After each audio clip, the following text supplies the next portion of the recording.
All right, y'all made it last week. Yep. I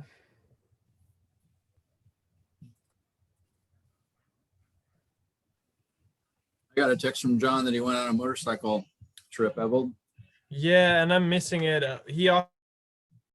But this is final week. I can't just disappear in the mountains. Yeah. Where did they go? I think it's a East Oregon.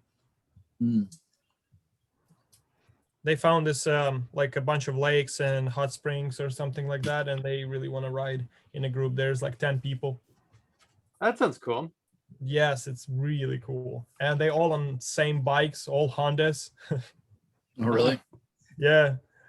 So if someone's gonna break down, everyone knows what to do. That's really nice. Yeah, it's really nice. Who are all these people? Like, is it people he's met in that community over the years, or what? Some people shopping in my store. I know them. Some people. One guy actually saw me riding, and he just never had chance to stop and talk to me. But then after he met John, and he's like, "Oh, I know your son. I saw him on the road," and blah blah blah. Yep. Awesome. Just like that. Well, I'm sorry you had to miss out on that. Yeah, that's okay. We have like 3 weeks, right? Yes. Yeah. Plenty of time. All right. So I emailed you guys yesterday. In case you didn't see it, plan is reviewed today. And test next time on Thursday. So the review is posted. I'm going to pull it up right now. I just want to make sure you have a good feel for it. As I said before, this is a test that people generally haven't done very good on. So the good thing is it's not really a secret. If you get this question right here, you're going to get it right there. To help your points, I'm going to basically ask, just so that you know this, I'm going to ask for kind of everything on the test. In other words, in this problem here, I said find the linear velocity of the piston itself. So the B, basically B in this case is the driver. So in the end, you should be able to find everything. But C will have a velocity as a result of this. And also, let's see. Well, let's just leave, for now, let's just leave it at find everything. But I'm going to give you points for every part of this that you can possibly find. But there's going to be an angular velocity of B. Let's see, this thing is rotating clockwise, so it's actually going this way.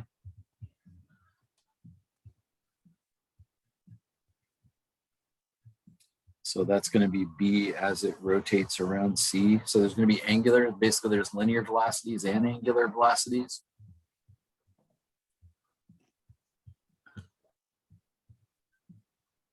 So let's start with that. So on the test, I'm going to do kind of the same thing I did here, in the sense that this first problem, I'm just saying find the linear velocity. Like, this is a velocity problem, not acceleration. And from our discussions all last week, you just think, whew, that's good. That's a lot better. But then you have lots of room for that. Then you just move on to acceleration. It's the same exact question, but as you know, as I hope you're beginning to know, you gotta know the velocities, because you end up with 2 equations and 8 unknowns when you set up the horizontal and vertical equations for this scenario. And then you'll need the velocities and so forth from the previous problem. So really what I want you to do is just tear into this. And let's agree. I don't want to do this for you. I want to do this with you or after you or something of that nature. Really, I just want to give you lots of time today to kind of make sure you got to the bottom of this, because this is almost identical to what the test will look like, in the sense that you got numerous angles to consider. I don't know whether I'll make, in this case, the driver is actually kind of AB, and it's actually driving the follower. The piston is, if you will, the follower. I don't think it makes any difference which one I do on the test, but I might switch that up on the test.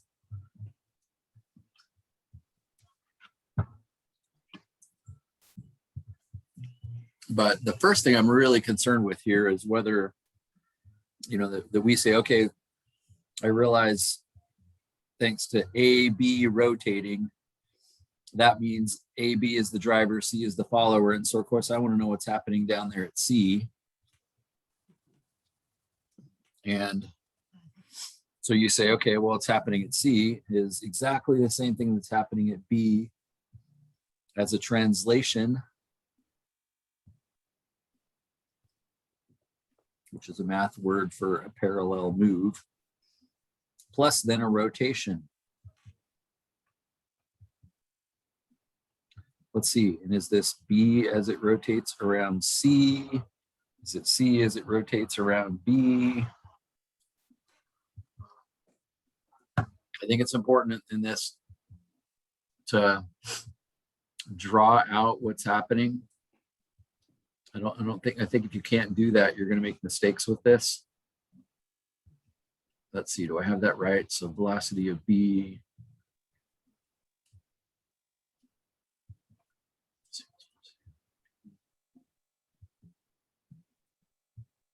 Actually, can you tell me, this is a good test for you. Can you tell me if I have that right based on logic, not based on looking at your note sheet? I'm trying to figure it out by logic, and I couldn't remember. Is it B as it rotates around C, or is it C as it rotates around B? And I don't need to memorize that because I can draw pictures of it. So I want to know if you can do that. It makes sense that it has to be C as it rotates around B, because they're kind of having B already be the base translation. Mm-hmm. So you're saying, I'm not going to confirm or deny that yet, but Landon's saying that one's the one that makes sense.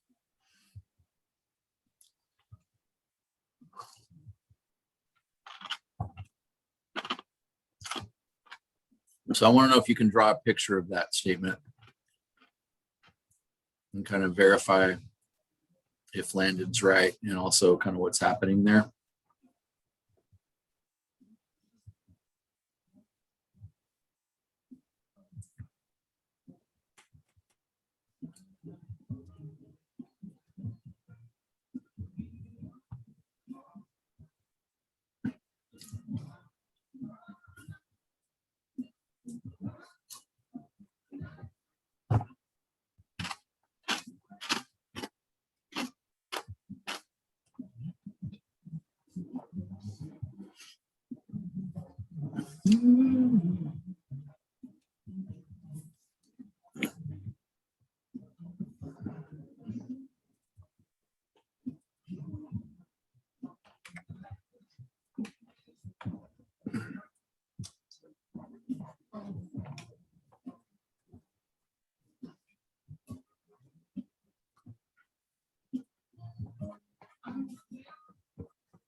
And notice I gave you, just because it's kind of cool to do that, I gave you the angular speed, the angular velocity of kind of that crank arm AB as 4, but you can easily convert that, since we have a formula sheet that says angular velocity times radius is linear velocity.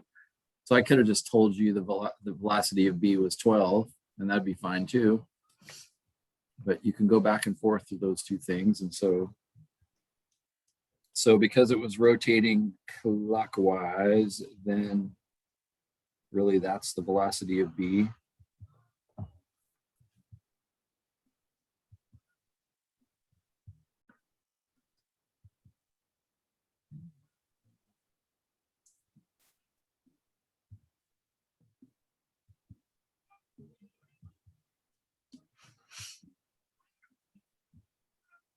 So I've given you a second to think about that. Let's double check to make sure you can actually do this. So the formula says if you want to know the velocity of C, then you got to know the velocity of B. Okay, well, we just found the velocity of B. So that's first. So the first thing is then that, if you will, this kind of crank arm right here, or this connecting rod, would move exactly that same direction, that same distance. So it's kind of like there's velocity of B. So it moves it to that position. So C is going to do exactly the same thing. So that's the first part of it. It's a translation. It moved. Now, because C is constrained to stay inside that cylinder, it's not going to be able to actually do that. So now do you see it rotating back into position secondly?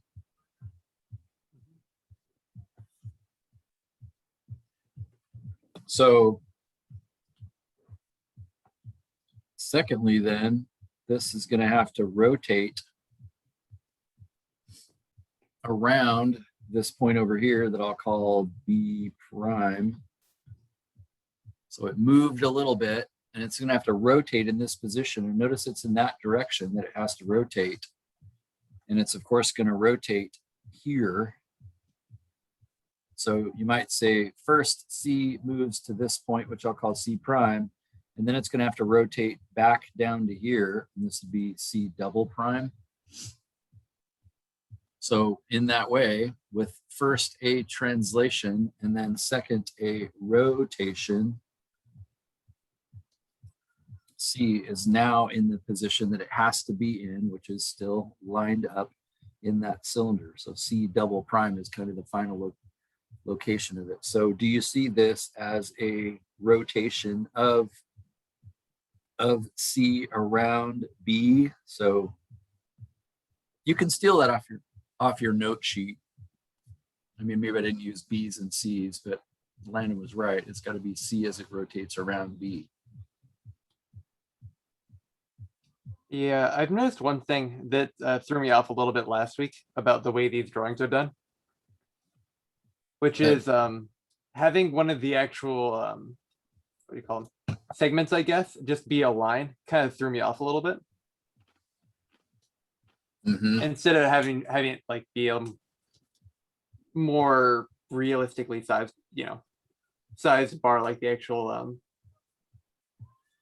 like AB is. Right. So I think the questions I'm making up here are, I said this last week too, but a little bit better than the ones in the book in the sense that they're, utterly realistic. But to have a really good conceptual understanding of this formula up here is kind of the goal. That's my goal for you, that you not just kind of write this down, but that you'd actually be able to really see it happening. And for that reason, it's going to make your drawing really good. That's kind of what it comes down to. So for me, I've got to kind of sketch that stuff lightly on my drawing, and I'm actually going to give you more than one figure on your on your test, so that you could actually sketch this on it and then not erase it if you didn't want to. In my case, I've only got this one in front of me, so now I got to go back and kind of erase this portion of the drawing. But the main thing is that you'd say, okay, yeah, great, that's all happening simultaneously. And so where is the velocity of B with respect, the velocity of C with respect to B? The end result of all of this is it's right here. It's perpendicular .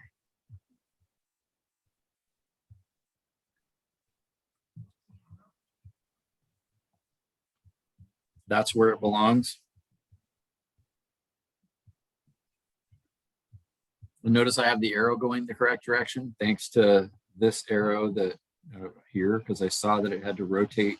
I guess you'd say that's also clockwise. It had to rotate clockwise to sort of rotate back into position to stay in the cylinder right here. So therefore, it's just like over here, this velocity of B was perpendicular to its radius, then over here, ours is also perpendicular to its radius because it's C that's rotating around B, therefore it's going to be perpendicular as well. So when all is said and done, I can go back and I don't really, there's lots of this stuff I don't need. I mean, I can go back and get rid of all this because I've got a lot of stuff to do and I'm going to get totally confused if all that stuff is in there.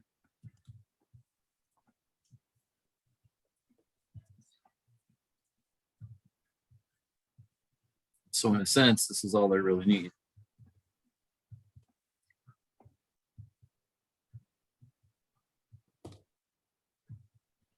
But thanks to all of that, now that my drawing is kind of nice and clean and so forth, I actually know, I know what all of those are. I know what velocity of B is. I know what velocity of C is. Maybe I'll draw that over here. This is ultimately the velocity of C. That's what I'm trying to figure out. So I have all three of those ingredients to this recipe. I've got them all drawn into the figure now. Nothing else is in there to kind of confuse me.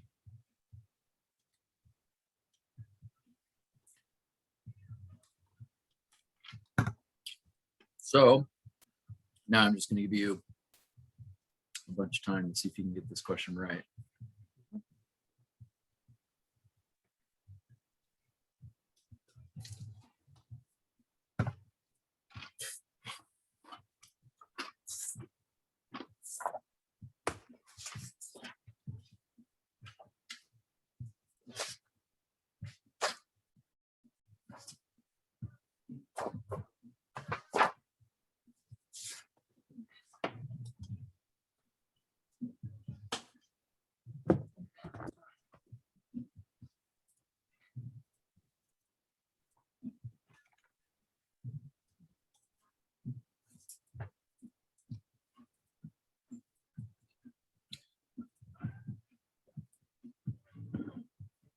And notice you have two options. To be honest, I'm probably going to give you a choice on the test instead of making you do it each way.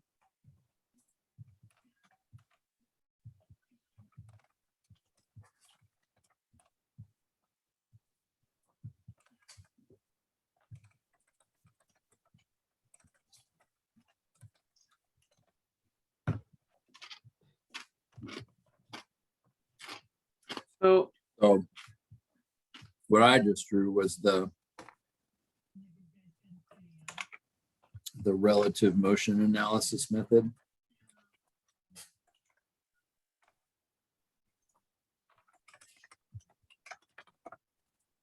okay.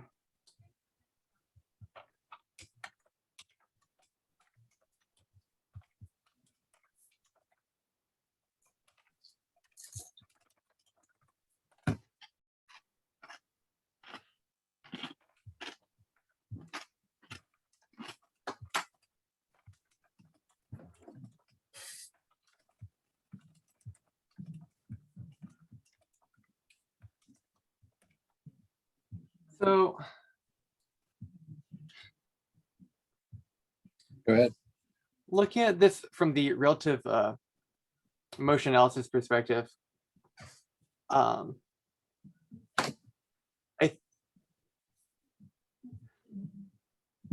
not sure that I like, well, it's similar to last week. I think the thing that really stumped me last week is I followed along for too long because I ended up getting to a point where I had, let's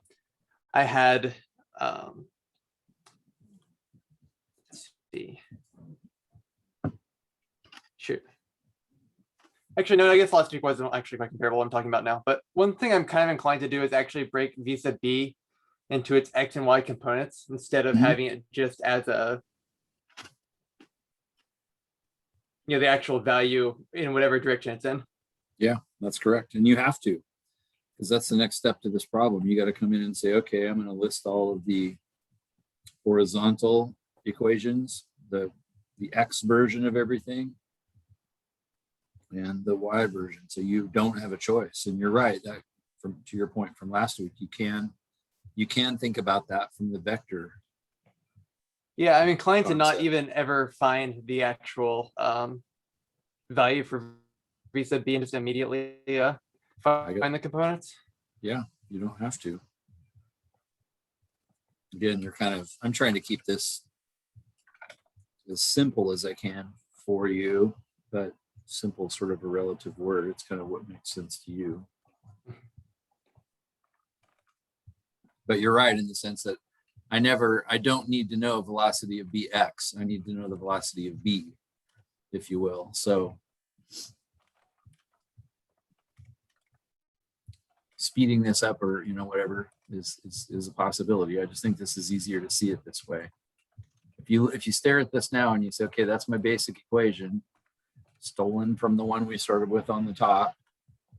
If I then take that and say, oh, look, I have two equations with 6 unknowns, and then you just start plugging in what is it you know, you'll get it down to 2 equations, 2 unknowns, and then you'll be able to solve and figure something out.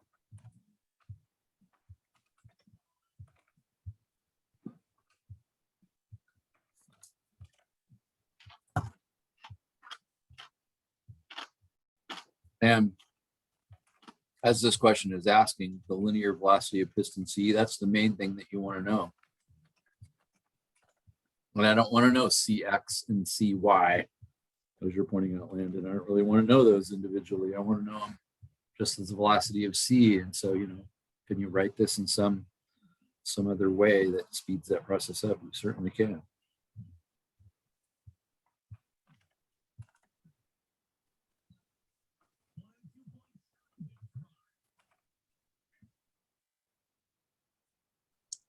Isn't the C velocity constrained to the x as is?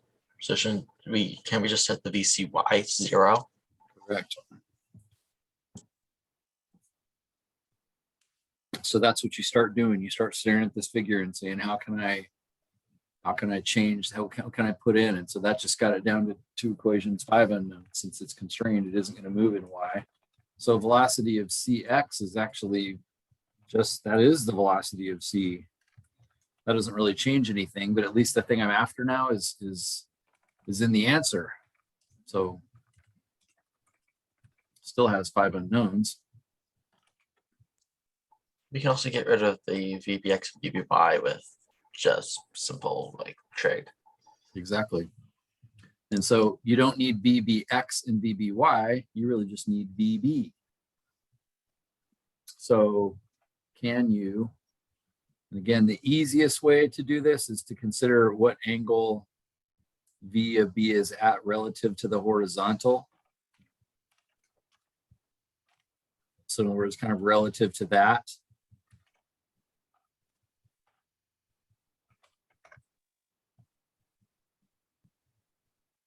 So since I know theta, I was told theta was 26. So what angle do I know?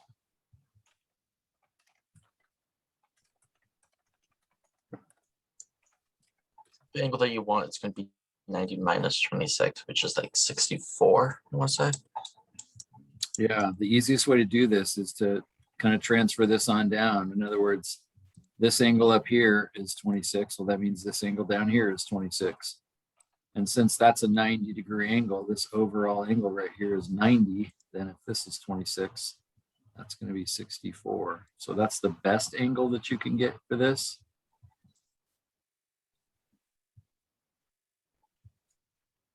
But that does take a little bit of Oh, time. shoot, I'm in radians. Unless you're in radians. So now you can say that the x coordinate of velocity of B could be replaced with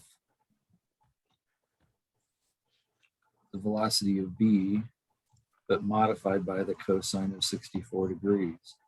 And the velocity of By can be replaced with the velocity of B, but modified by the sine of 64 degrees.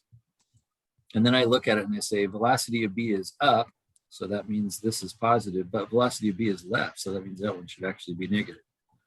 Again, I mentioned my predisposition is to do this logically, but remember that if you are not a sine person, we call this 0 And so that angle all the way over there would be 116 degrees. So you could just say velocity of B times 116 degrees, and the negative would happen automatically. You understand the logic in that? For those people that just like this to be formulaic, then you got to give theta as measured from 0. You can't measure it the way I measured it. So in my case, I say 64. Well, then I have to look at the figure and say, oh, that's left. It's got to be negative. So I think that's a cool thought in terms of not having to think so much. So in this question, we just have to find velocity of C, right? Yep. I got 11.22. That is correct. Okay.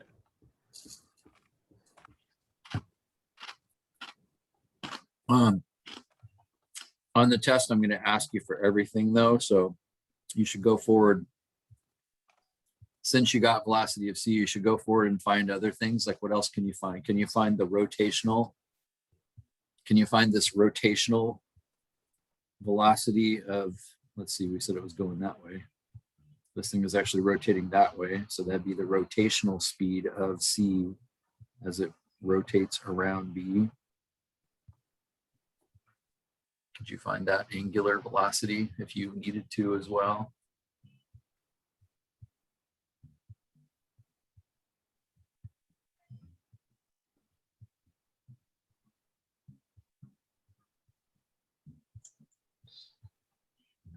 I mean, So I we have it can down easily to- get that from just the vertical equation, can we not? Yeah. We know VCBY has to be negative VBY. Then a little bit of trig and boom.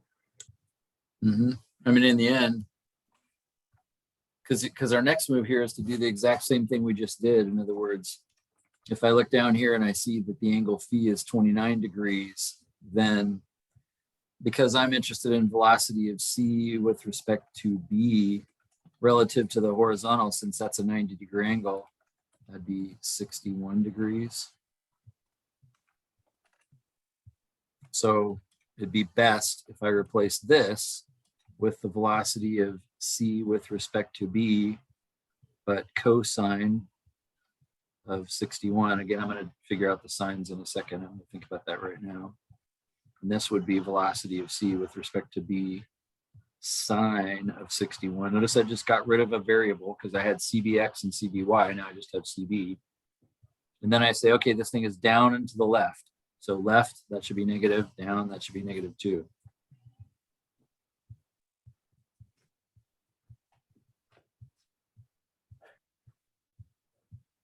So I've got it down to 3 unknowns now. That's not good because I still only have 2 equations. So how am I supposed to proceed with my, what else do I know that I haven't installed yet? Velocity of B. Yeah, velocity of B was given. Well, it was kind of given. I gave you the rotational velocity instead. The velocity of B is 12, and so that never needed to be a variable. So now I got 2 equations, 2 unknowns. And of course, the bottom one is particularly awesome because it's actually 1 equation, 1 unknown all by itself. So I can actually figure out the velocity of C with respect to B all by itself in the bottom equation.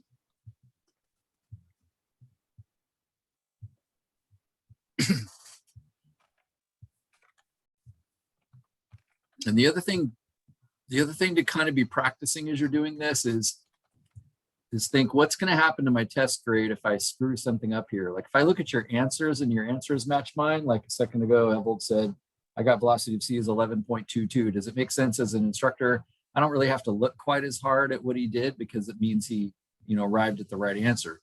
But if he doesn't get 11.22, then I'm going to be staring at this really carefully to try to see, where did he go wrong? And of course, all it has to be is like a negative sign or the wrong angle. It was, wasn't supposed to be 64. It was supposed to be some other angle. Like, am I going to be able to discern where you went wrong and give you partial credit accordingly? And that's going to be on you to, write like an engineer and be able to be readable. And that's one of the reasons I kind of like the way I'm showing you here, because I can still see the original equation. So it's like, okay, the black equations are right, good. And then here's what they replaced it with, good.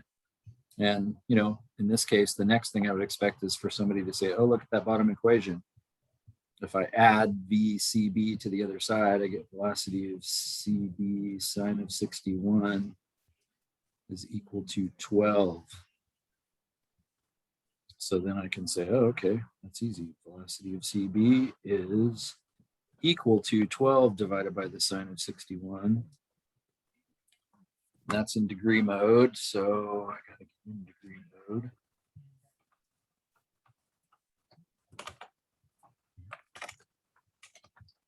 I got 13.72 for that. I'm carrying around that.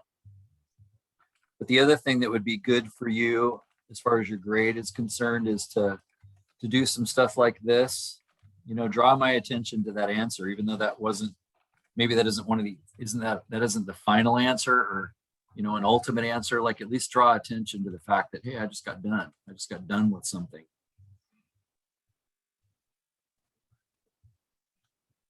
And then, of course, you're going to say, sweet, now that I know that, I can throw that answer in up here. And then I can say the velocity of C is equal to, and it's really, you know, be easy to copy something wrong here. You watch me do that all the time. But just to make sure I don't blow it, and I would do this if I were you too, I'm just kind of rewriting that top equation up there now. I think there's a little mistake. I think velocity of CB should be 12.3. There's velocity CB sine 61 equals 12. Should be sine 64, I think, no? Yeah, see, that's a good example of exactly what I'm talking about right there. Everybody see what Evel just pointed out? I didn't do that on purpose, but this is dangerous business. See that sine of 64 right there? I didn't copy that down. I saw the 12 and just saw that it's gone. And so that's the kind of thing I want to be able to see in your notes and go, you know, just circle it and say, oops, and, you know, give you a point you deserve. So.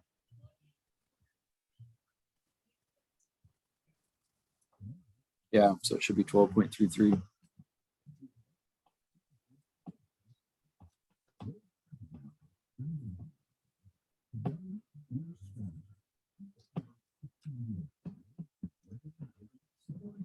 So easy to do dumb things.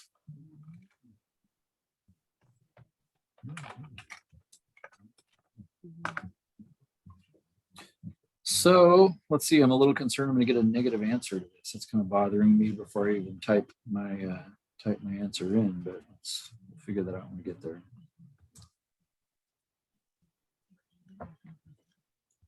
So yeah, I got negative 11.24 for that.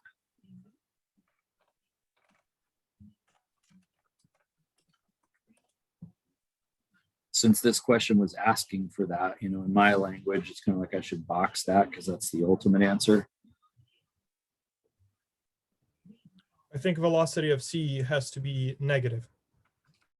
Yeah, and so then I look at the picture and I say, oh yeah, it's going left, so that's okay. Now, if you'd answered positive, I wouldn't care, you know, as long as you.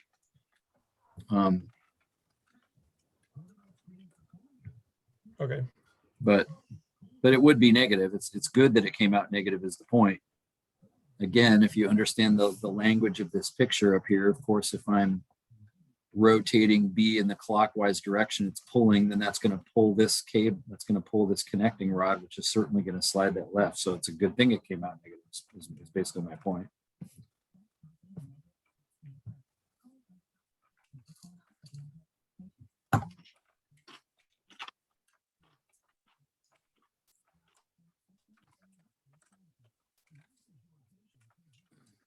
So armed with that, could you, now that you know that answer, could you answer the question that I kind of said out loud a second ago, which is what's the angular, if you wanted to know it, because I'm probably going to just I'm trying to give you a lot of partial credit. Like I'm actually going to ask you for, you know, that answer too, like what's that velocity as well, just kind of ask you for everything I can think to ask you, so that just makes it a little easier to avoid partial credit. So if I ask you for the rotational speed of C as it rotates around B, can you answer that now? Based again on our basic velocity angular versus velocity linear formula. So I say, yeah, cool. That's just the velocity of C as it rotates around B, which I know,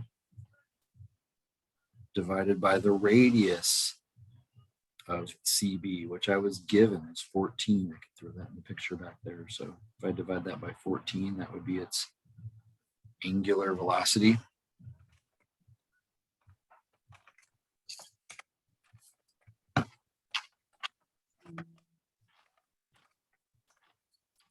So just to write it down, I got 0.88.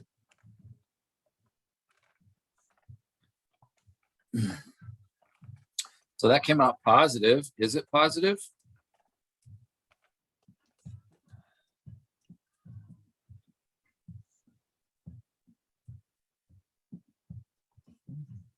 Well, technically no, because it's rotating clockwise, which is negative.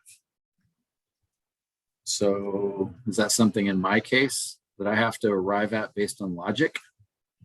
Just like I was doing earlier, putting negative and positive signs in based on the logic of the picture, since I wasn't using the proper angles. Because my 12.33 is a positive velocity.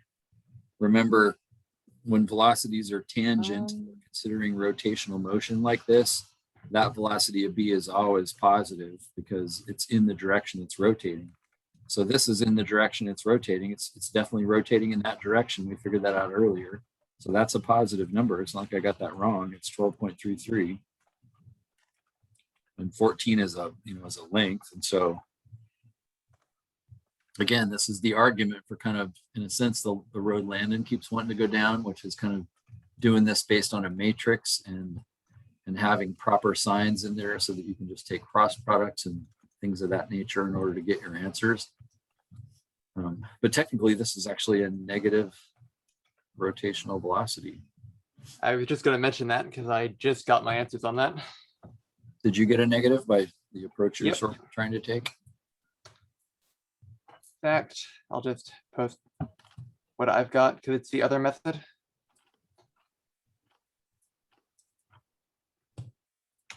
Now, let me make sure it's right first. Haven't mistyped anything here. It's missing a lot of work, but it's most of the math is here.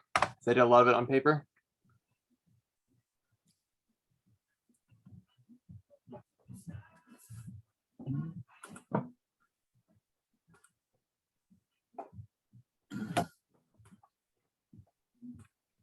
I'm pulling it up and having a look. That's so cool. Good for you, Landon. That's awesome. Yeah, the one thing that I really need to do, really need to remind myself to do every time is actually just draw the direction of the position vector. Because it just makes it really clear about how I'm doing things. Because otherwise, it's just really easy for me to make one mistake somewhere and then That's exactly everything right. gets really ugly. That's exactly right. And that's exactly why I think it's so important to take a bunch of time at first and kind of draw the picture correctly. And notice in my case, which has, as I said, has its negatives, the fact that I drew in this blue rotational direction early sort of means that my answer 0.88 isn't wrong as long as you refer to the picture. But in my case, I have to refer to the picture to say, well, actually, that's negative. I'm actually staring at Landon's work right now to see how his.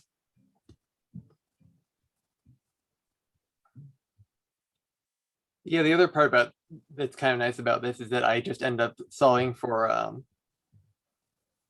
velocity of C and the angular velocity of BC at the same time. Yeah, that's right. And that's exactly what vectors are for.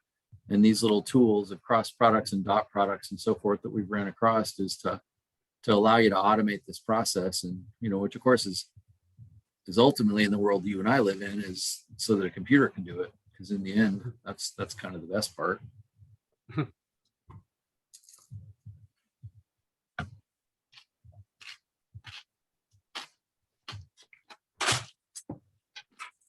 Starting to work.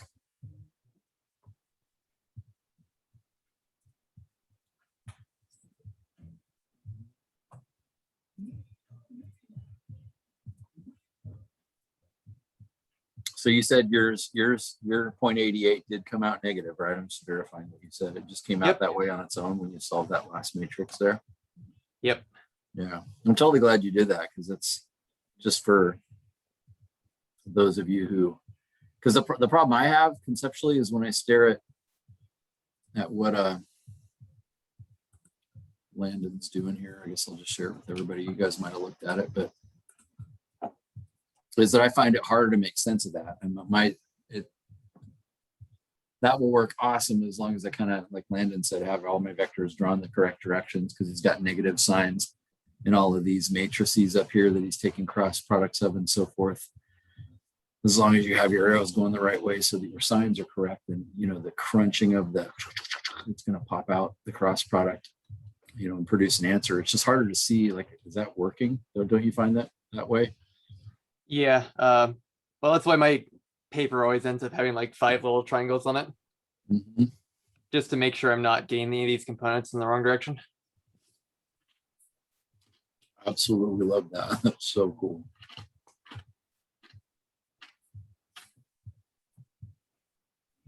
So explain, just before we go on, Landon, explain your logic as how I'm staring up here at the top of what you wrote. What's your logic as to how you said, oh, I can replace the velocity of C as it rotates around B with this cross product? How did you conceptually do that? Let me think about how to explain this well.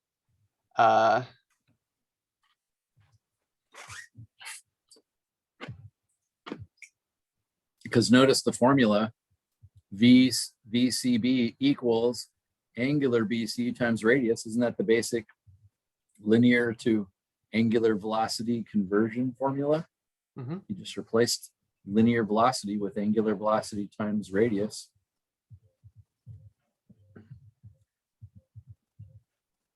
But what's with the cross product? Why'd you do a cross product? Can you put that into words, Landon? Or Kind of, that's what cross products are for. Let me think about it. Is there a better way to explain this? Well, I'll let you think for a second. Yeah. Honestly, I haven't been really thinking too hard about how cross products work for a while. What it comes down to is it is omega times r, but if those are scalars, as they were for me, numbers, then you just multiply them. But for Landon, omega and r are vectors. And if you're going to multiply 2 vectors, that's how you do it.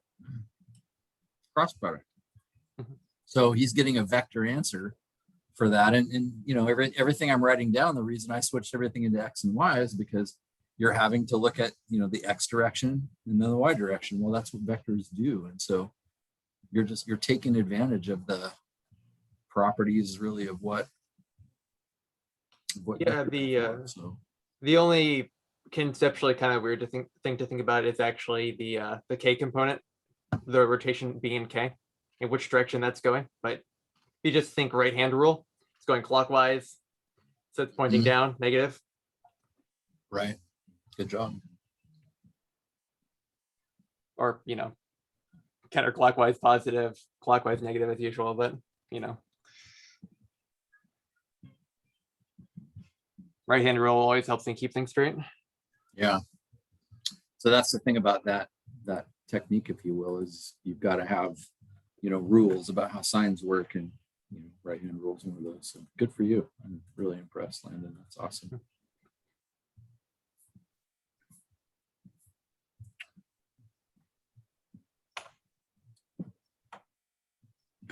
Let's see. So I think we've figured out everything we can think to figure out with respect to radius, or with respect to velocity of C. So let's move on to acceleration. My screen is not wanting to share, so I'm going to stop that.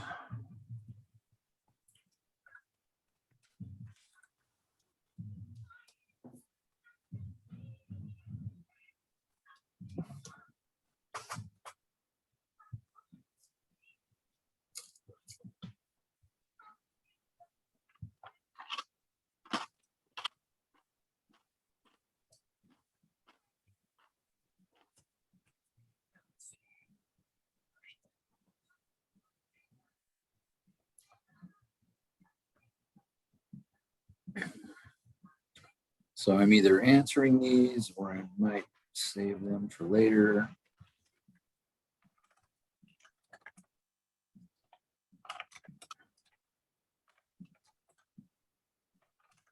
So same problem here, given that we have tangential and normal accelerations. The question is, can you get all that drawn in? Again, I'm going to give you a little bit to think about that. Oh, incidentally, does anybody want to do you guys, are you content with that relative motion analysis technique, or would you rather look at the instantaneous center of rotation method as well? We just picked one of them. I'm totally fine with this method. I kind of want to say instantaneous center rotation is typically the easier way to do it. I'm for the other method, but I've got that one down pretty solid. So Yeah. Relative motion analysis is always the one that I am more likely to mess up, I think. Mm-hmm. Yeah, There's I a feel lot like- more ways for it to go wrong. the other one also has the huge advantage of if you really want to find how it's rotating, how C is rotating around B, it comes like super easily as you go.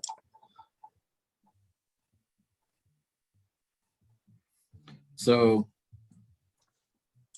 yeah, so that I'll draw it on this one. I'll erase this because this is the acceleration figure, but the instantaneous center of rotation kind of works like this. If we say this is the velocity of C, which is what I'd really like to know, and I know the velocity of B, those are the two velocities I know.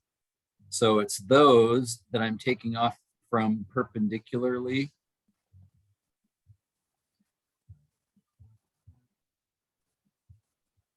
to locate the instantaneous center of rotation.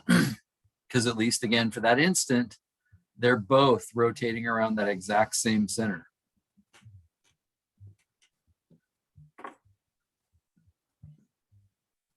So that allows us to consider that they have an equal omega, if you will.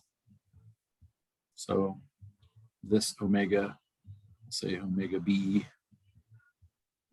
omega C, those are actually equal to each other.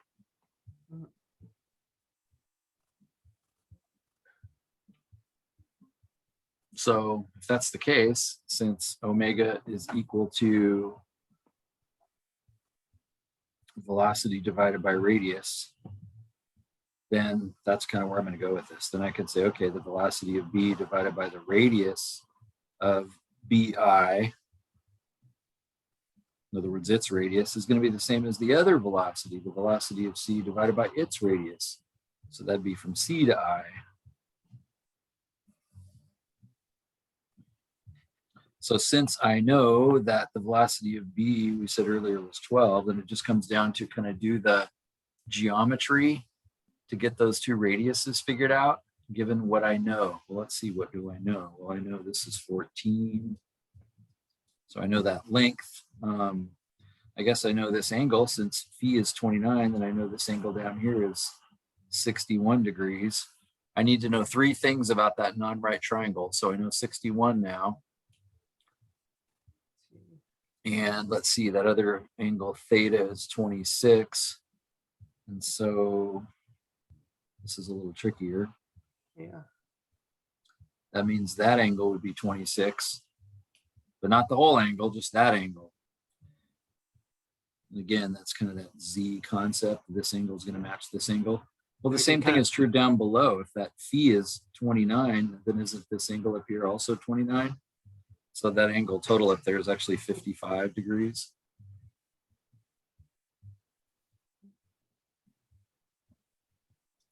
So now I know two things. Actually, I know all three angles now, since those add up to 116. Then doesn't that leave 64 for this angle up here? So I know all the angles. I just don't know any. I just don't know the sides. So this is radius BI. I'm just going to give them the names I gave them earlier. Radius CI. So I could use the law of sines. I could say the sine of 64. I didn't throw that up, right? 1, 16, 64, that's right. The sine of 64 divided by the side across from it would be the same as the sine of any other angle, like the sine of 61 divided by the side across from it, which is BI. So cool, there's my way to get BI. So let's see, if I take 14 sine of 61 and divide by sine of 64, notice they're really close. 64 and 61 are almost the same. So I know for that reason that RBI is going to be a little less than 14 because across from 64 is size 14. So across from 61 is going to be slightly smaller. So 14 sine of 61 divided by the sine of 64, sure enough, is 13.62.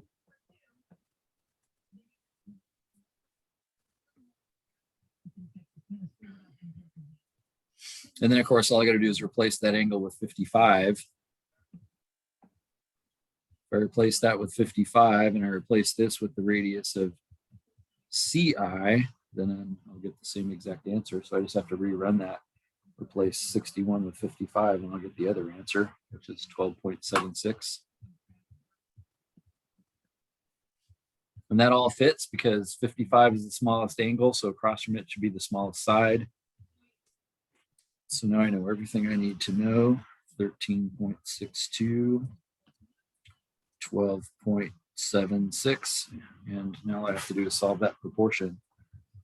12.76 multiplied by 12 divided by 13.62. Hey, I got 11.24 for BC. That's the same answer I got before.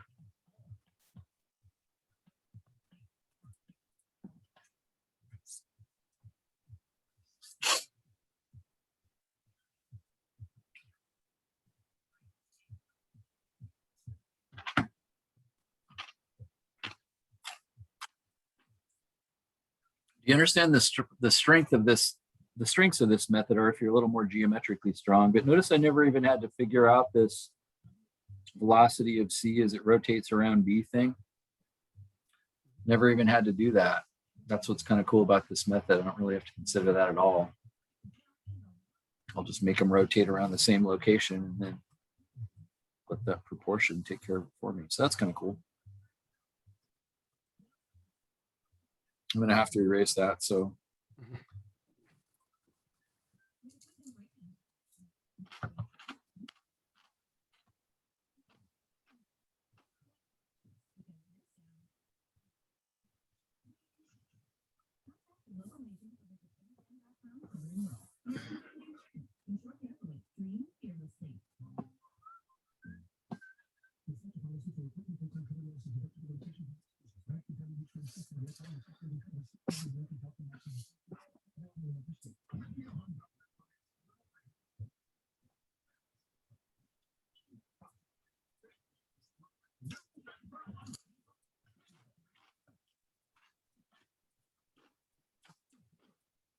I want to give you a second to see if you can draw in all the relevant variables in this picture.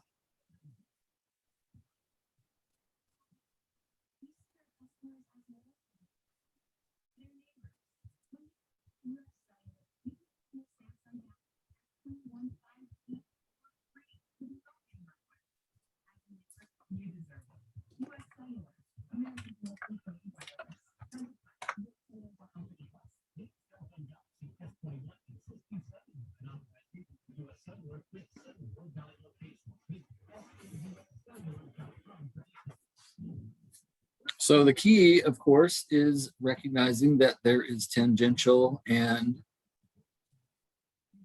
normal components. So that green arrow is the same as, at least in the same direction as the acceleration of B tangent, but we also have this, we don't really know how long it is, but we have the acceleration of B normal, the direction change. And then I have the same thing going down on the other one. I have the acceleration of C with respect to B tangent, and then the one that aims down toward the center around which it's rotating, just like the other one did.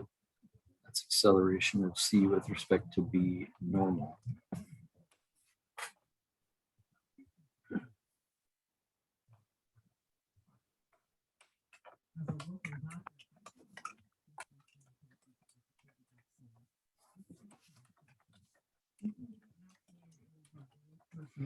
And I'm going to need all those angles we found earlier, so it's kind of nice to just draw those in, since I already did all my thinking and scratching over there and got 61 and 64. I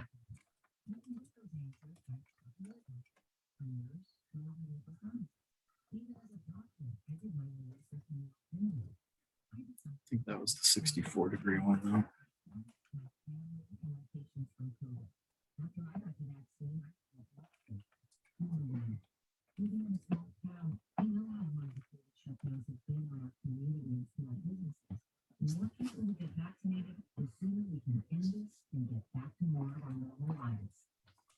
So this one's 61.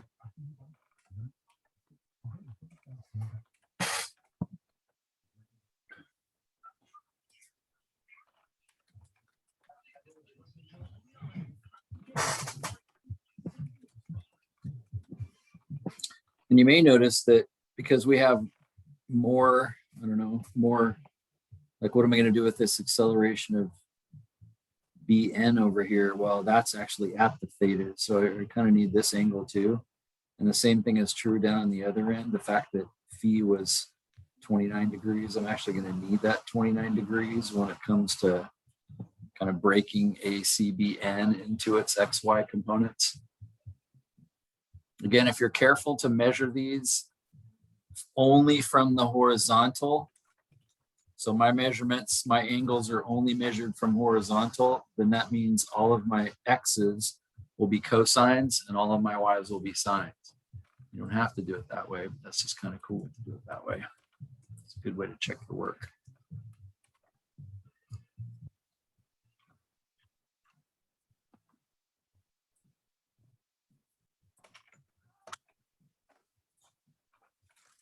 So see if you can get your ridiculous acceleration equation written out. Again, this is given to you, but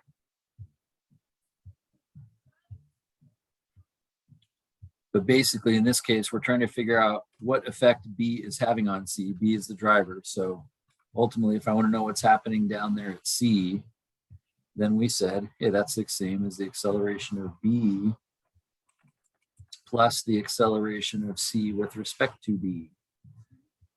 It's just that C with respect to B has both a normal and a tangential component. So I might split that up and say tangential plus acceleration of C with respect to B normal component.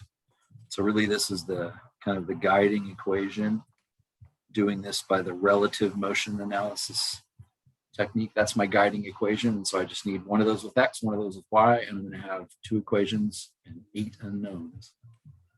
Instead of 2 equations, 6 unknowns like we had for velocity a second ago.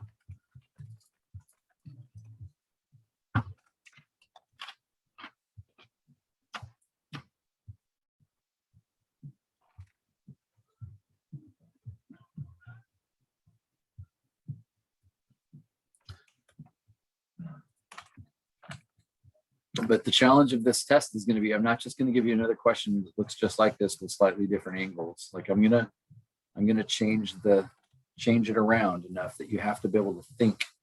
You have to be able to understand what we're doing here, so that when I change things, you can understand it again. It's not a curveball, but if I change the way piston C is going, or I make C the driver and B the follower, that kind of a thing, can you still do it? That's kind of the idea. So in terms of test length, is it just going to be essentially one of these, but with a different Yes. problem? Yep. Okay. Exactly. All right, this question. One picture, tell me everything about velocity, tell me everything about acceleration, you're done. Okay. That's not too bad.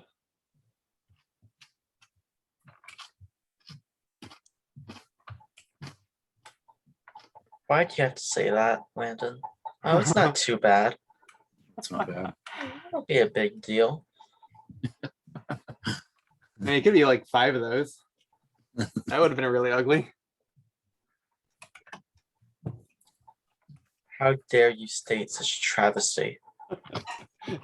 Point out its potential to exist. Just because it can doesn't mean it should.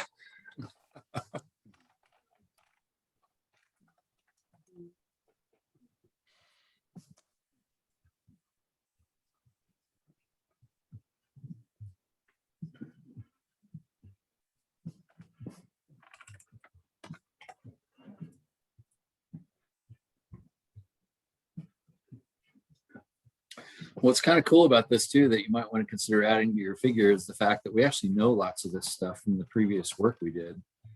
Like the velocity of B is actually 12, and the velocity of C was 11.24, and the velocity of C with respect to B, I can't seem to remember that one, that was 12.33.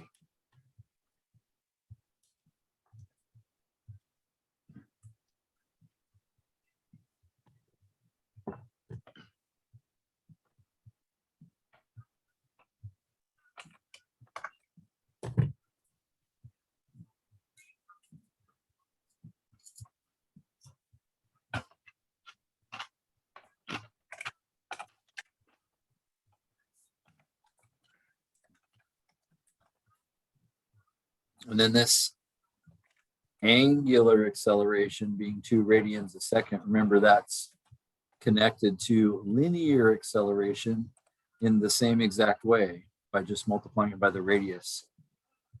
So since AB has a radius of 3, then I'm really just taking 2 times 3.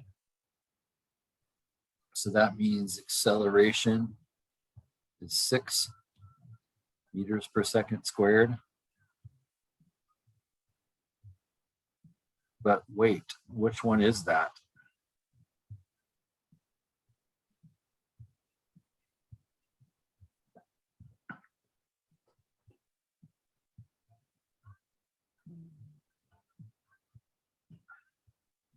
Do you understand what that is?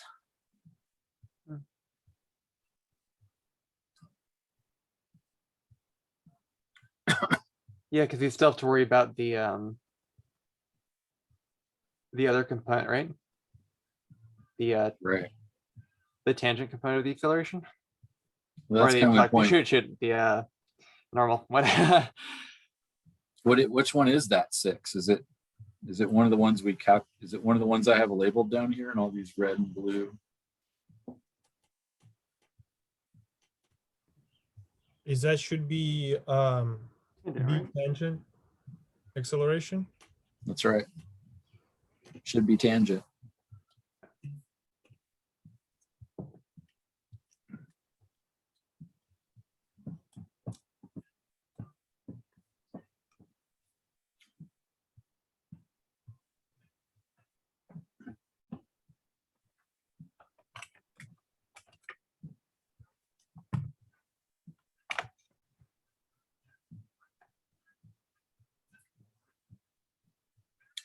So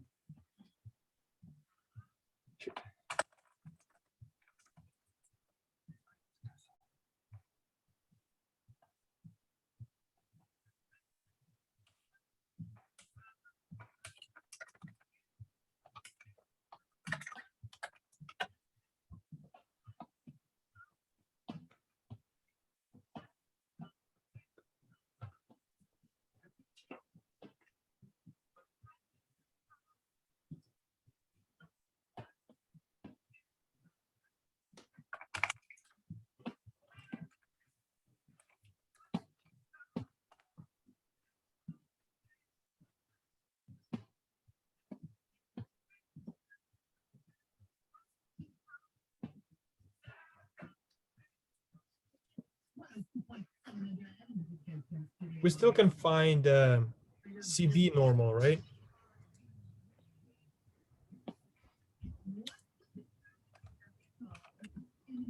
yeah, so now it begins, and everybody's going to maybe go in a different direction here because we got 2 equations and 8 unknowns.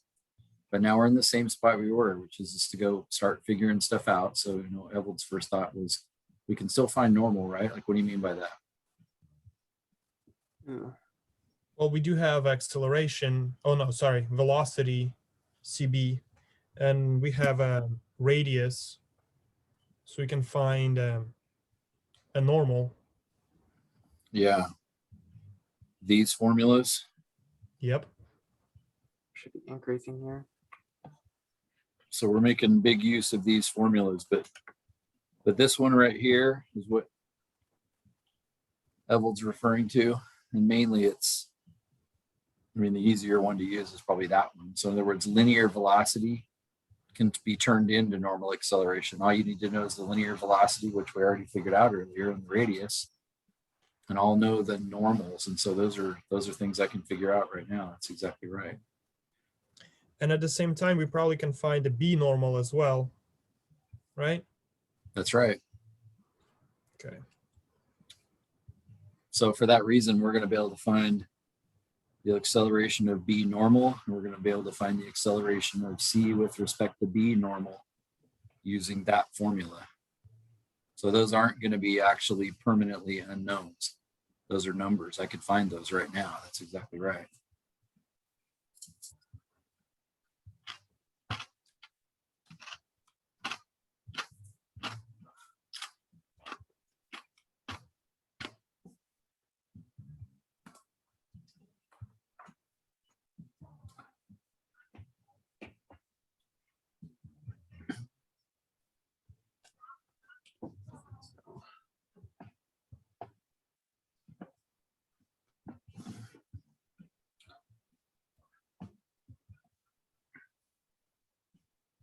And as I said, you know, we might all go in different directions here. That was just Evold's first thought, which is great.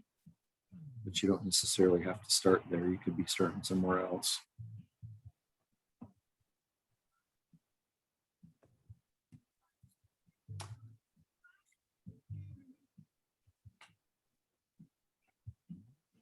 So now I'm really glad that I have those numbers in my picture up there, because I can say, oh, look, the velocity of B is actually 12. And the radius around which it's rotating is actually 3.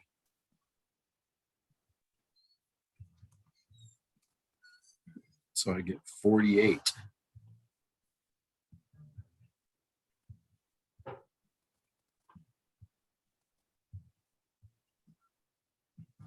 Which maybe I want to, I don't know, drawing in the figure over there.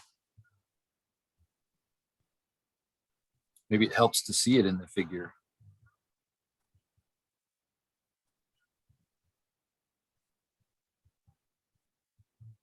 And similarly, I get 12.33 divided by the radius around which it's rotating, which is 14. I'll throw that in the figure. 12.33 squared divided by 14. It's much smaller, 10.86.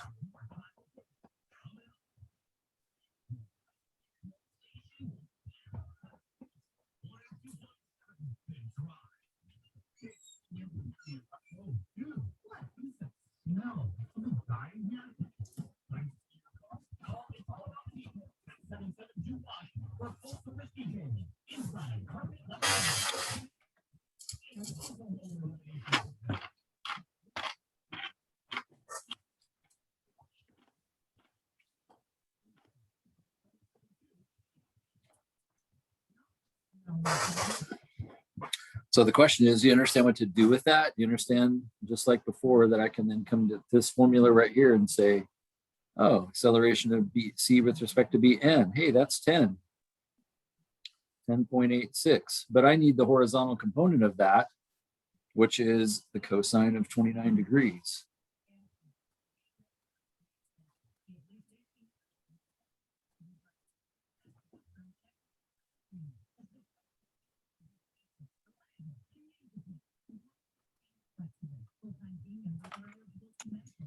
And I see that it's left, so that would be negative.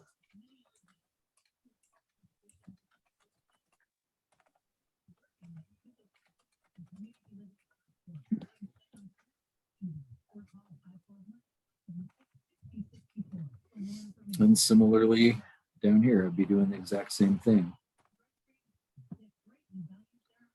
Except, of course, I'm replacing cosine with sine.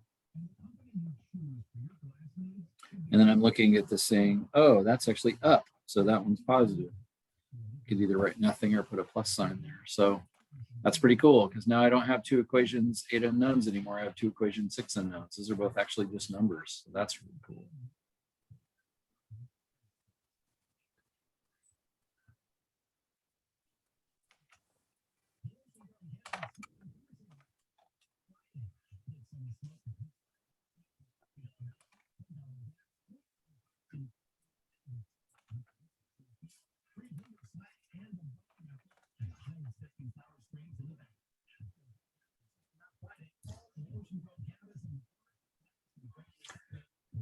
So the problem is I should know everything about the normal accelerations, but just not the tangential ones.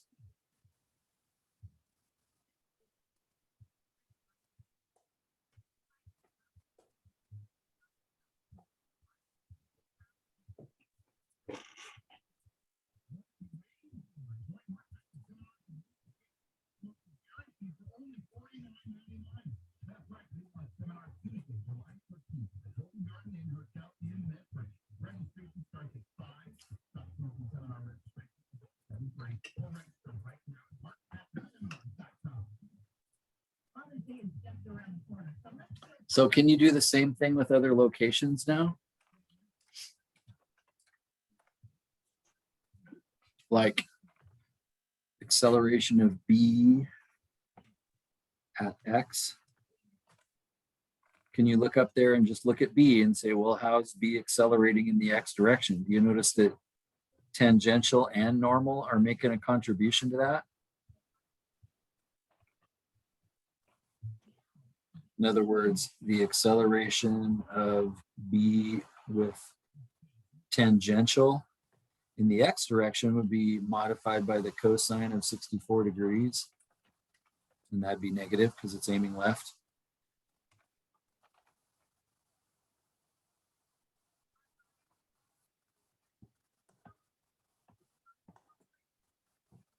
But isn't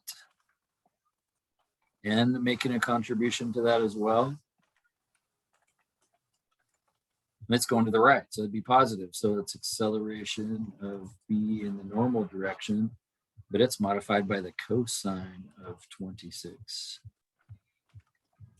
So notice that's not wonderful news. And again, this is why this is a place where Landon's technique is good, because notice that's actually kind of worse. Like I just took one variable and messed it up and made it worse. Well, doesn't the same thing happen down here though, except for I'm just using the sine of 64 and the sine of 26. And then I have to say, okay, those are y directions. Oh, they're both positive. They're both up. So this is actually positive and that's positive. Can we, because we know tangent and normal of B, can we just find the acceleration of B and after find the angle and take a x component of that and y component of that separate, so we're going to have just one number? Because we do know tangent and normal on it, we can just combine those two into just one acceleration B, and after find the angle by using a tangent inverse. Yeah, if I understand what you're saying, I'm going to erase this, but if I understand what you're saying correctly, you're saying if I move acceleration BT over to here, then isn't that right there just the acceleration of B without normal and tangential? Yes. And now I just have one. Yes, you could do that. Now you'd have to do the math to figure out what angle it's at now, because that's kind of it's at some weird angle now. So I don't, in the end, I don't think that's going to save you any time, but you're exactly right. You absolutely could do that.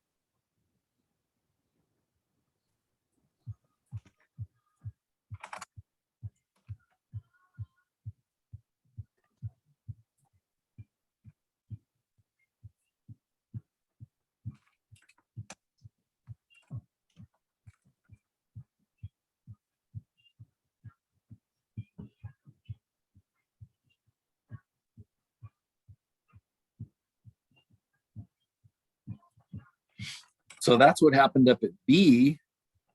Now I'm just going to do the same thing at C.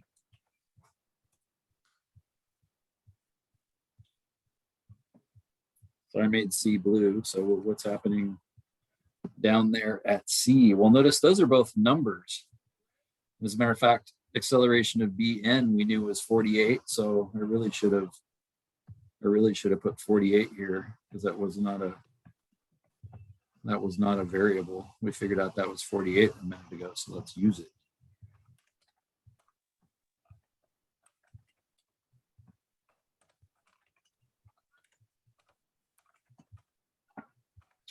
So with respect to what's happening down at C, how is it accelerating? Well, ACBN, the 10.86 is moving left. Acceleration just of C.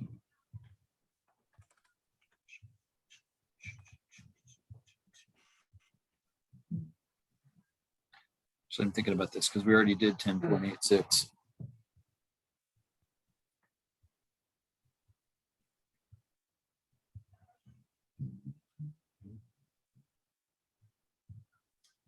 Sensation. That was normal.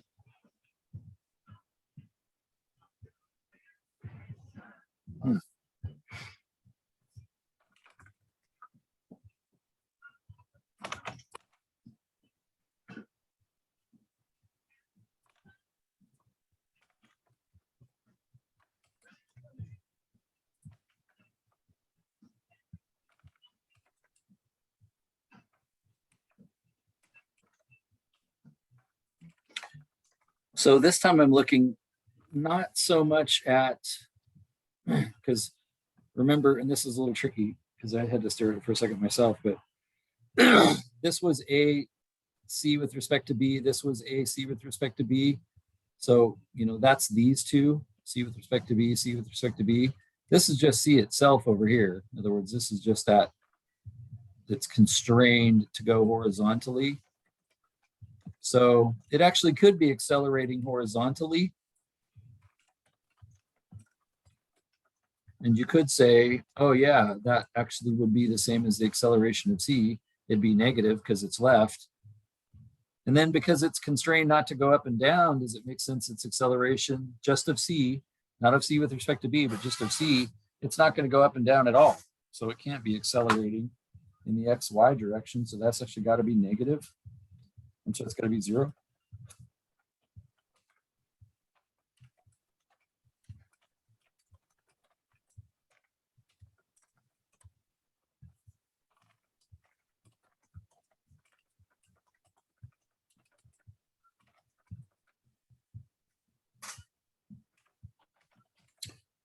So taking stock of where we are, like how many unknowns do we have? Are we, feels like it's easy to make kind of a dumb mistake here and like lose something or be a little careless, but I'm just going to go super slow. I'm just going to think about what do we have here. So there's an unknown and there's acceleration of B with respect to T. So there's another unknown. So I have 2 unknowns. And then B with C with respect to BTX and C with respect to BTY. So I still feel like I have 1, 2, 3, 4 unknowns.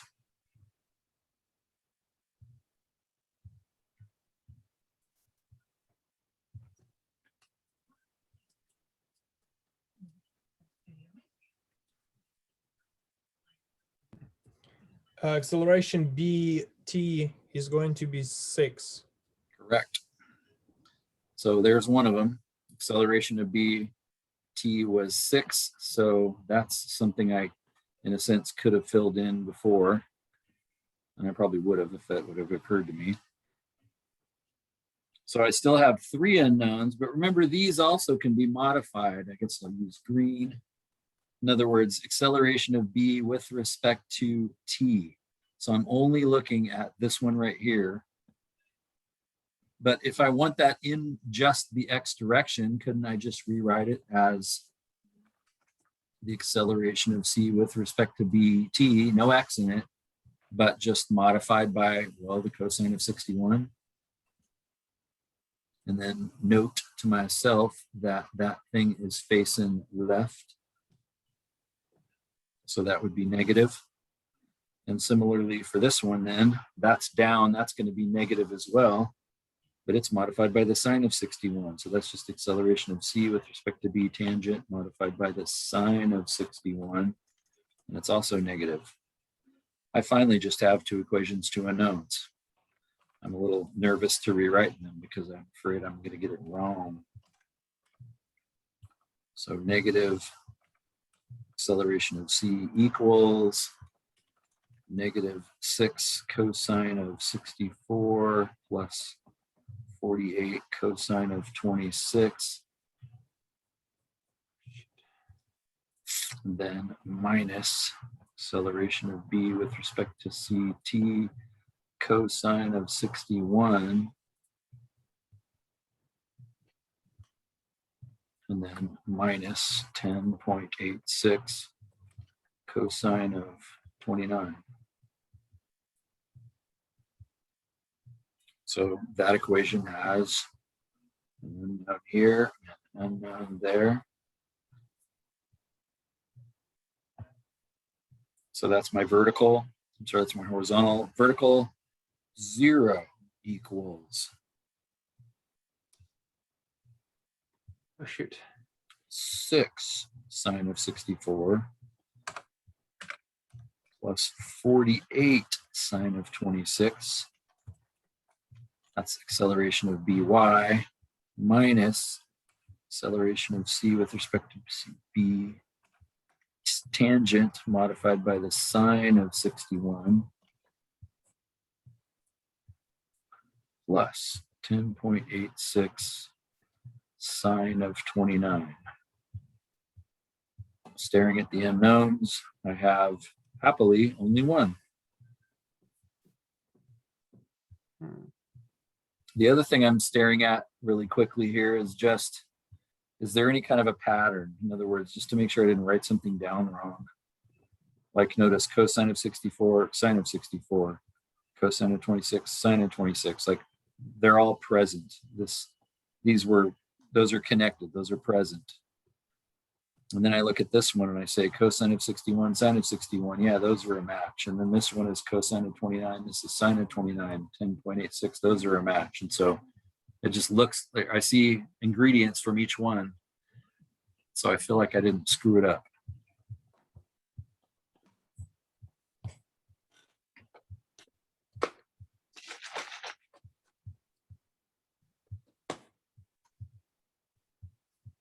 So that second equation is easy. I just need to add this to the other side. If I add that to the other side, I just need to type in what's left on the right side. So I'm typing 6 sine of 64 plus 48 sine of 26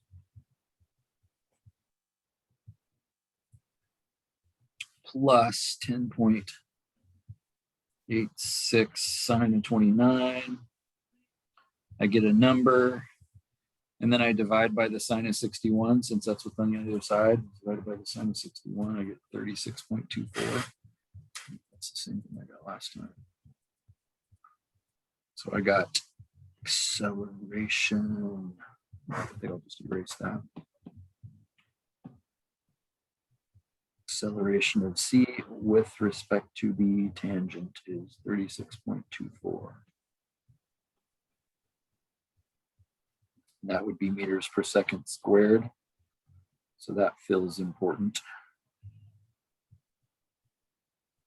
And now that I know that, I can put 36.24 in up there. And then the whole right side is just a bunch of numbers. And then I just have to change the sign of it since negative AC is on the other side. So typing all that in, 48 cosine 26 minus 36.24 cosine of 61, 10.86.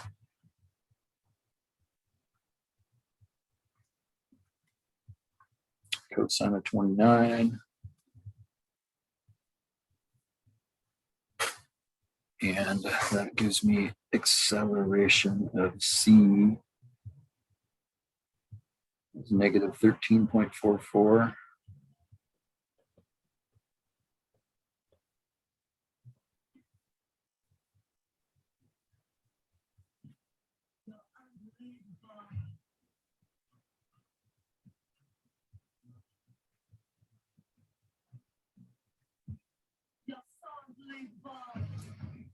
And I'm kind of inclined to go back and, think I should kind of mark these out too. Because basically I'm going to give you credit for all of the answers that you kind of found along the way here. And we're at it over time, but the other thing you could calculate, of course, is the angular accelerations of these two connecting rod and crank arm, AB crank arm, and connecting rod BC. I could figure out those rotational accelerations if I wanted to as well.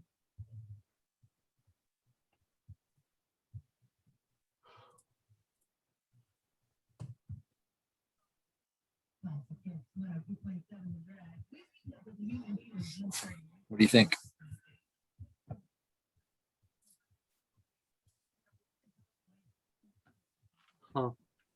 I like the first part of the test, not the second one. I know, Yeah, it's horrible. I just realized that I assumed that the angular acceleration was clockwise, and it's not. So Acceleration is really tricky shoot, with yeah. respect to direction. Because all this tells us, if our sign is right, is just that the acceleration of C is actually slowing down. So we had the velocity of C as 11.24 earlier. And then we just learned that, oh, it's slowing down right now since it's negative. These look like absolute nightmare problems to troubleshoot. I have a suspicious that most of the students failing on this part of the test. Yeah, and I'm gonna, really work my tail off to try to make sense of it. Because because if you're probably gonna miss these, right? I mean, does that make sense? In the real world, if you had a chance to, do all your calculations and then have your partner do all the calculations, and then you compare notes, and then you get different answers. If you get the same answer, then it's like, great, okay, we're done, let's go home. If you get a different answer, now you got to kind of look at his work and he's got to look at your work. I mean, there's a lot going on here. And I mentioned this to you guys before, but I have engineers make calculations on houses all the time. I actually just got the engineering back on Evold's house that his dad's working on. And, they do calculations. And then there's actually a spot, I told you this before, but there's a spot on the sheet where it says checked by somebody. So they're, at least going through each other's calculations. But your chances of getting this right on the first try are pretty low, right? I missed one, didn't I? You remember which one I missed? I mean, do you understand what that would have caused? Yeah. I got this wrong. Does that make sense? Yep. Yep. What's Here's that gonna my do? What's that going to do? That's going to mean every single thing I got down here is wrong. Does that make sense? God. Does that mean I get an F on the test? Not at all. I just need to follow that through. You see what I'm saying? My only concern as the person who's grading your test is, will I be able to ascertain your mistake as just a math mistake someplace and sort of see that everything else you did after that was correct, given that you're, given that number earlier was kind of wrong. Can I follow that 12.33 through down here? And notice that my work is about as clear as you could make it. But if I just handed this to you, I said this to you guys the other day, but if I just handed that to you and said, grade this, that's pretty hard to follow, isn't it? I mean, obviously the colors help a lot, but the order that I did things in is no longer apparent. It's just a page full of numbers. And so I guess the only thing I would say is make sure that I at least clearly see, here's your horizontal equation. I think this helps a lot. Here's my horizontal equation with all the junk plugged into it. Here's my vertical equation with all the junk plugged into it. And notice I'm going to give you lots of room on the test. You see how it's like, hey, there's a whole nother page I didn't use. Try not to jam it in a small space so that you have plenty of room. That's the reason I got that wrong earlier. It's because I, kind of had it all jammed in up here. And in my case, it's because I changed colors and I wrote this as a, blue. And then when I got up here to look at it, I went, oh, 12. And I kind of forgot that it was connected to the sine cosine of 64. But it's like, you got a lot of space, write stuff out. And then when it's all finished, if you think I missed something, send me an email. Let's have a quick Zoom about it. Because I want to catch it. Like if your mistake, if you sort of went back and looked at it and changed one thing and got everything right, that means you should get an A in this class. You should get an A on this test. So I'm worried about my ability to ascertain mistakes, I guess is what I'm saying. So Suddenly I find myself a lot more bothered with some of the work that I found that I was doing.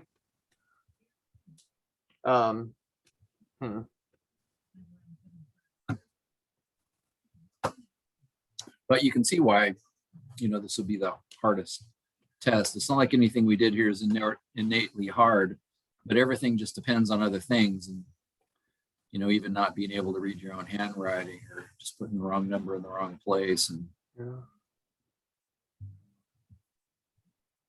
I have notes on this, because I posted all these answers for you guys online. I'm looking over at that. And when I saw that my answer here was the same as the answer on the paper, I thought, oh, that's a miracle. And I actually wouldn't expect to be able to do this twice in a row and get the same answers both times, because there's just too many stupid mistakes you could make. So all I'm saying is, like, take a chill pill. You're with the time that I'm giving you, you don't have time to check your work, et cetera, et cetera. You should make some mistakes, but that's not important.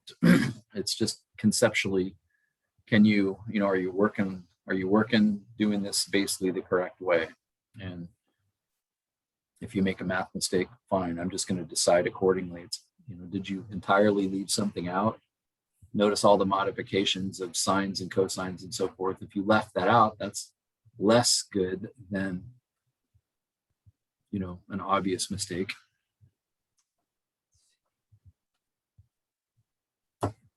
But I'll give you plenty of time. Take your time.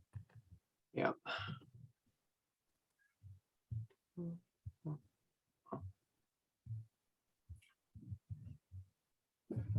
All right. Way over. So get yourself out of here. And I'm we have plenty of time. So if you want to send me an email or text and ask if we can get together and talk about something a little bit more, analyze your work, because you might try this from scratch, like we kind of did it a little bit together. If you want to get together between now and Thursday, please reach out. I'd love to.